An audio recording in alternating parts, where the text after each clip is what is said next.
was short selling, I was buying stocks, I was listening to one person, listening to another person, and I didn't have any real focus.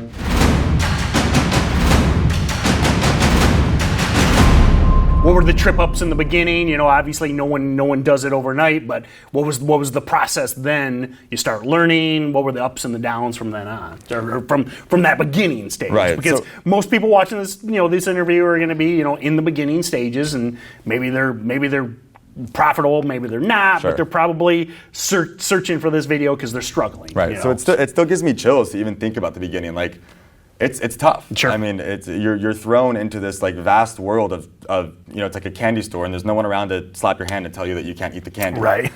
And so there's just all this information overload in the beginning. It's like you have to find out where you belong, where you're going to find your consistency, where you resonate with, and what makes sense with your personality. Yep. And so I just remember the beginning being such a confusing time in my life, and just so much introspective reflection on just day-to-day activities. And it took like, a year or 2.5 years of trying everything. Yep. And anything. And I was short selling, I was buying stocks, I was listening to one person, listening to another person, and I didn't have any real focus. And I think that's what really made my learning curve so far. Well, I mean, I agree, and I think that's a mistake all of us make. But I would also say a couple years isn't that bad either. Of course, because now I have a long-term perspective on this. Right. But in the moment, it felt like a long time. Sure, and in the moment, a year feels like forever, and then you look back and it seems like nothing, but yeah. So I kind of forgot where I was at. Just kind of that growth process of going through those first couple years, listening to everybody, trying everything. So how did you find that thing that kind of actually worked? So what I realized was I was treating it like a hobby. Okay. And I wasn't treating it like a professional at the time. Right. And I realized that after 2.5 years of trying this thing, that I had a year left of college and I needed to buckle down, or else I'm gonna have to get that 9-to-5 job. Right. And I needed to stop going out on weeknights. I needed to stop showing up hungover. I needed to stop poking around like it was Monopoly money. Yep. I needed to focus and I needed to find consistency. I needed to make this work.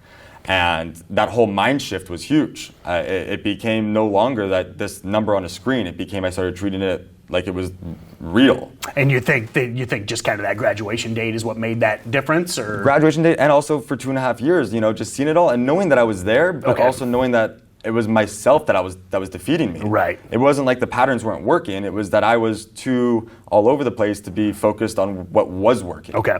You have to first learn what not to do in order to not lose. Right. Then you can start to win. So I had to learn where I was losing, and I couldn't do that when I was so scattered. Okay.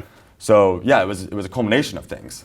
And then that whole mind shift told me to re-scrap everything, start from fresh. And I looked at my stats, I looked at my Profitly stats, and it said that I had made $18,000 or whatever short selling, and that I was losing on my longs. Okay. So in my head, I learned where I was losing, longs. Right. And then so I said, I'm not going to long anymore, and I'm going to go back to my material and study the best again. So that's when I rehashed, Grittani and Sykes and different videos, but specifically Grittani. Yep. And I just re-put in all the hours. I rewatched his DVD that I've already watched, 4 or 5 times. Right. Watched the 6th time, 2.5 years in.